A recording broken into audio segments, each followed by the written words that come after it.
the remorse. Like I think he said something like, you know, I can't play this for my girl after I go cheat on her. It's like, yeah, that's not the point. It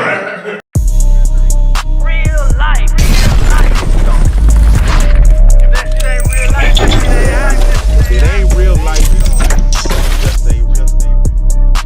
Real life street stars. You know what time it is.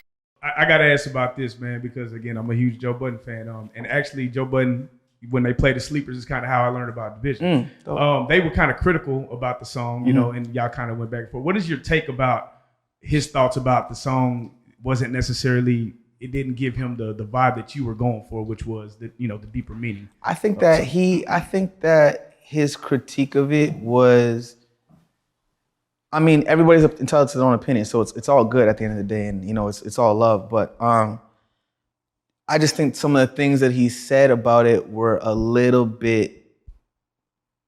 It's almost like someone that didn't see the picture.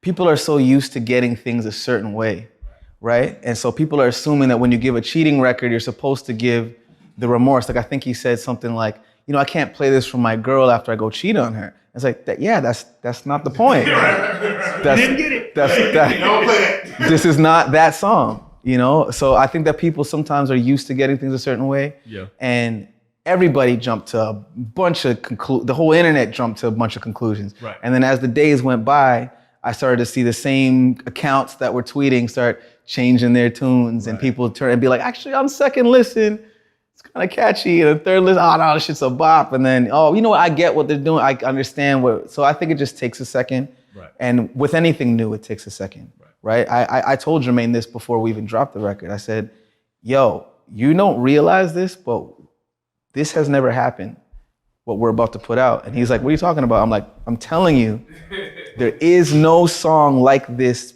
period, in the history of music where somebody created something that would normally be almost like a blues type record. It's 3/4 timing, it's this kind of like slow, but it has this 808 drum, so it keeps it bopping like it's gonna play in the club. And it has a Jay-Z sample, but then it has a guy that really sings, but then he's singing in a way that makes it so everybody else can sing along. There's a chant hook, and it's saying something that has never really been said just this cut and dry. Like this combination is creating something completely new. And he was like, really? And then when we dropped it, I was like, I told you.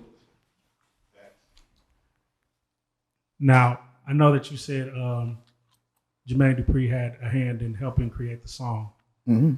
So at any time during the creative process, did you just kind of side eye and be like, Janet Jackson? Did you at any moment? No. He, I think he thought that, I feel like at one point he thought people were gonna try to make some correlation about that. But I mean, I think that most of the fingers got pointed at Division. Yeah, as they do. Yeah.